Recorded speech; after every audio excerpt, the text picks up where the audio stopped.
Top quality और consistent performance के लिए सिर्फ सिल्वर पंप। टॉप क्वालिटी और कंसिस्टेंट परफॉर्मेंस के लिए सिर्फ सिल्वर पंप, नाम याद रखना। कोकणाची दक्षिण काशी म्हणून ओळख असणाऱ्या कुणकेश्वर महाशिवरात्रीला आज मध्यरात्रीपासून या ठिकाणी सुरुवात होणार आहे। एक दिवसांच्या यात्रेसाठी या ठिकाणी भाविकांची मोठ्या उच्चांकाने या ठिकाणी गर्दी होणार आहे आणि त्याचमुळे सध्या लाखो भाविक कुणकेश्वर देवगड परिसरात दाखल झालेले पाहायला मिळत आहेत। कुणकेश्वर मंदिराला महाशिवरात्रीनिमित्त आकर्षक अशी रोषणाई या ठिकाणी करण्यात आलेली पाहायला मिळते आहे। महाशिवरात्रीनिमित्त 9 देवस्वाऱ्या या उद्या भेटीसाठी या ठिकाणी येणार आहेत।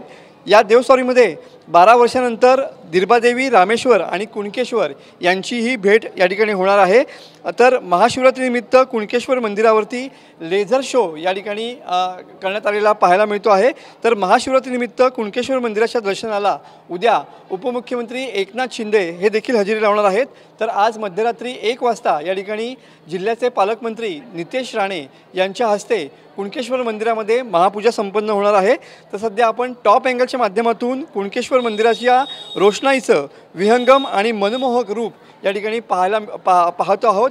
अशा पद्धतीनं या ठिकाणी लेझर शोचा वापर करून या ठिकाणी आकर्षक अशी रोषणाई करण्यात आलेली आहे आणि सध्या महाशिवरात्रीनिमित्त बम बम भोलेचा जय गजर जो आहे तो या ठिकाणी उद्या भाविकांचा पाहायला मिळणार आहे।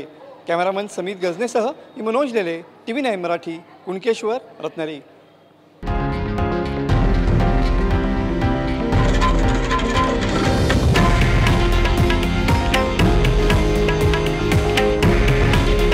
हे आहे देशातील नंबर 1 न्यूज नेटवर्क आणि आपण पाहत आहात TV9 मराठी।